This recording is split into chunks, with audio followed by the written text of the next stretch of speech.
Sunod-sunod ang pagsosolo ni Kim Joo sa mga ganap niya, particular sa mga special event na dinadaluhan na hindi muna kasama ang ka-love team nitong si Paolo Avellino.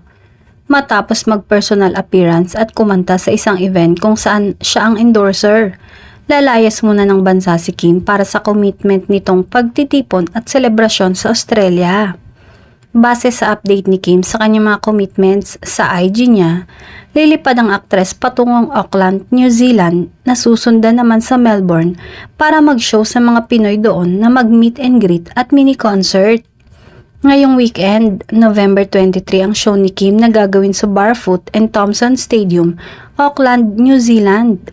At sa November 24 naman ay sa Philippine Community Center sa Melbourne, Australia.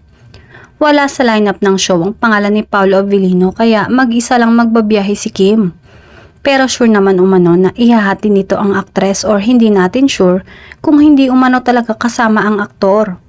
Sinusulit muna ng Kim Pao ang mga pagkakataong kanya-kanya muna sila ng racket at ganap bago matali uli sa isa't isa para naman sa promo ng lalabas nilang movie sa February sa susunod na taon, ang My Love Will Make You Disappear.